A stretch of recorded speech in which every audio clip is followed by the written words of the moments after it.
everyone, it's Morgan Yates, and today I'm going to be sharing my 10 best and worst purchases I made in 2020 now that I've had a little bit of time to reflect on the things I chose to spend my money on last year. It's kind of a trend like a year ago, and I thought we would just do it again because I have spent a lot of money on some good things and some bad ones. So before we get started, I wanted to thank Wells Fargo for sponsoring today's video. Since we're talking about spending today, I wanted to share a little bit about the Wells Fargo CashWise Visa card and its wide variety of benefits for eligible new card holders. So if you've been thinking about getting a new credit card, maybe this one could be for you. One thing I've learned over the years is that when using credit, it's very important to earn rewards when they're made available to you. And with the Wells Fargo CashWise card, eligible new card holders can earn a $150 cash rewards bonus when they spend $500 on purchases in the first 3 months. Plus, unlimited 1.5% cash rewards on purchases are available as well. And if you use digital wallets such as Google Pay or Apple Pay, you can earn 1.8% cash rewards on digital wallet purchases during the first 12 months from account opening. You can even earn cash rewards when you use your card for recurring expenses like streaming services and insurance premiums. And if you're approved for a new CashWise card, you may qualify for a low intro APR for 15 months. So you can click the link in the description box to learn more about the Wells Fargo CashWise Visa card. You can apply there and terms apply. So thank you again to them for sponsoring this. Again, having a card with great rewards is so important, and it's something that I've benefited a lot from throughout the years as I'm making my own purchases. So let's just go ahead and hop in.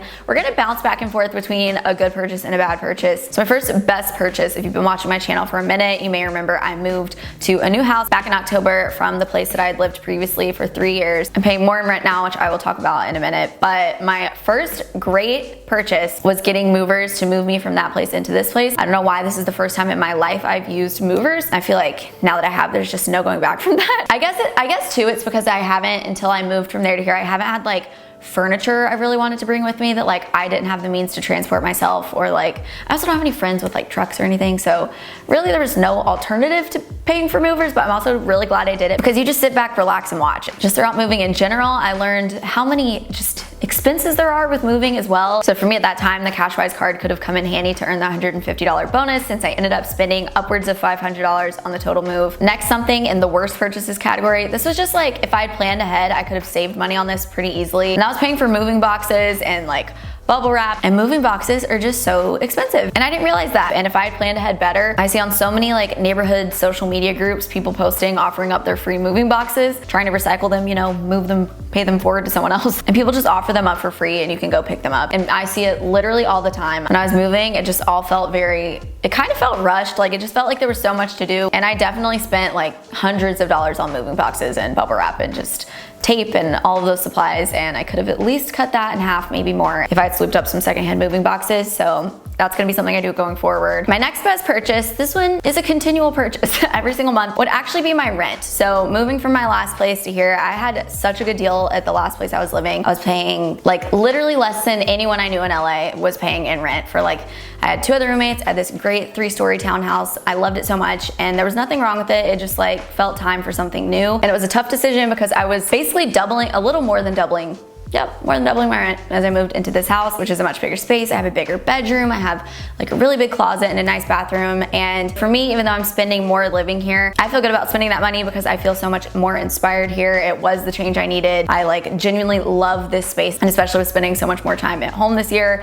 And like normally I would be out traveling and this and that. Like I don't think there could have been a better time to invest in like my space and making sure I like love and like just, I don't know, I love everything about living here. Like we have so much outdoor space. I truly feel so happy here. I love cooking here. I love having people over here. I put so much thought and money into like decorating it to be a space that I love, and it really feels like a home. So that rent, I would say, is one of the best purchases I have made and continue to make every month. However, I did make some decorating mistakes along the way. So another worst purchase, even though I love it, but I will explain, would be this $600 gold mirror that I have in the corner of my bedroom. I can't believe I spent that much either. So I'm having such a hard time finding a very tall gold mirror. It's amazing quality. It is heavy. Like that thing, literally you need 2 people to move it. It is a nice mirror and I love it. However, this is a worse purchase because as time went on, I wanted another mirror the exact same size to go in my closet, and I found a basically identical option for hundreds of dollars less. I want to say it was like $200. So my lesson learned here is just to always do your research before jumping into any big purchases. Generally,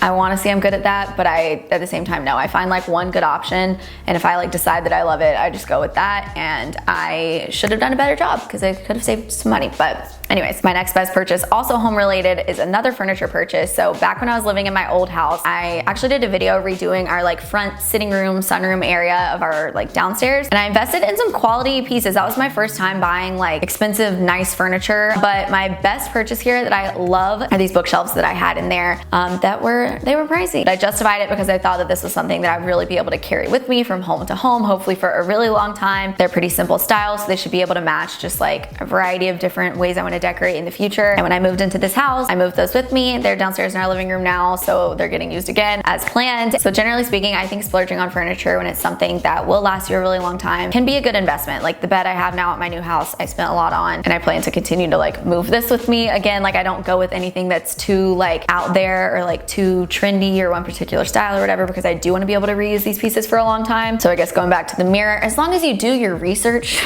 then I do feel good about investing in furniture. So I'm really happy that I got those bookshelves. Next, however, bad purchase. This is the last like furniture note in this video. When I was redoing that sitting room, I got this little white couch. I loved it. We moved it here for a time. It didn't really have a place here, so I unfortunately had to end up selling this. So therefore I also lost a lot of money making it a bad purchase. But the couch was cute, but it was not comfortable. Like it was not like a comfy loungy couch. It was definitely like a decorative couch. But I learned here that no matter how cute something is, if you're not gonna want to spend your time like sitting on it, then why are you paying for it? I should have returned that immediately, and I lost. It was probably like a $700 couch, and I sold it for like $200. So overall, bad purchase. Next, a very affordable item here compared to everything else, but that was one of my best purchases this year, was my at-home gel manicure kit. I want to say this cost like $40, came with a bunch of polishes, came with all the tools, like the light, everything you need. And I got this back about a year ago when salons were shutting down, because I was someone who consistently every couple weeks, which this is a huge expense, I was going and getting my nails done. Not only does that cost so much money, but I also spent so much time like driving to the nail salon, the one I ended up liking the most, like sitting there, having them do it, whatever. Just like even finding the time to do that in my schedule for whatever reason was like kind of complicated. So when salons shut down, I learned how to do it, and it worked amazingly. Literally, it is to me the exact same as going and getting it done. Maybe like, you know, the technique's not quite there on my part, but I've gotten better throughout time, and it lasts for like a couple of weeks. I mean, salons are open again and I haven't gone back to getting my nails done, so that's a way that I'm saving money. This was a great purchase. My next worst purchase that pertained to kind of the circumstances of the past year and being at home would be the like 1,000,005 pairs of sweatpants I bought, especially like last March and April. I felt like I'm not spending my money going out to eat. Like I was just saving all this money. So every time I saw a pair of sweatpants, because I just justified it, because I was like, I'm at home, like comfy clothes, no one needs jeans anymore or whatever. But it like got to the point, and even still, I still need to go through and like get rid of a bunch. It's to the point that I do not have room for all the sweatpants I own, and I always am wearing the same few pairs anyway, and the rest just sit there. Overall, a lot of these were a pretty bad purchase. I wish I had either invested in like better pairs or like just like returning the ones that weren't perfect. Like I just kept all of these because I'm like, I'm at home, they don't need to fit perfect. I don't know. I just should have returned a lot of these. My next best purchase, this is furniture again, but would be the outdoor furniture that I got for this house, because compared to where I was living before, we didn't have really much of any outdoor space there. We didn't have grass. There was no like great space to be outside. And in my new place, thankfully, we have a bunch of different options. Something I'm really happy I spent my money on was buying some secondhand outdoor furniture. We did get some new stuff, but my best purchase would be these outdoor chairs and like a little like side table that I bought from someone else. So I was saving money. It was in great condition. Outdoor furniture in LA holds up pretty well because it's, you know, we don't have much extreme weather. It might rain every now and then, but I have these on my like balcony outside my bedroom, and I love just walking out there with my coffee in the morning or going out there to journal or to read. And outdoor furniture can be really expensive, so I just feel like I got such a deal and I love it. And my final worst purchase would be my smartwatch, and I should have known. I've had one of these in the past. I went with a different brand that I thought was like better. Thought maybe I would use it more than I used my old one, but I think I'm just not a smartwatch gal. Like end of the day, I have never taken the time to teach myself how to use everything on it. I wear it like half the time to track my workouts. Literally, I put it on to like get data on my workout, and half the time it's not even charged, so I can't even do that. Like considering the like cost to benefit ratio going on, I just think it was a pointless purchase for me. That's my lesson learned. I'm not a smartwatch gal. Yeah, definitely one of my worst purchases for the past year. That is it for this video. I would love if you would comment your best and worst purchase of the past year, or even of 2021 so far. Feel free to comment those below. I just think it's interesting to like hear other people's thoughts on what they've spent their money on. Again, you can find more information on the Wells Fargo Cashwise card linked in the description box. And that is it. I hope all of you guys are doing well. Thank you so much for watching, and I will see you in my next video.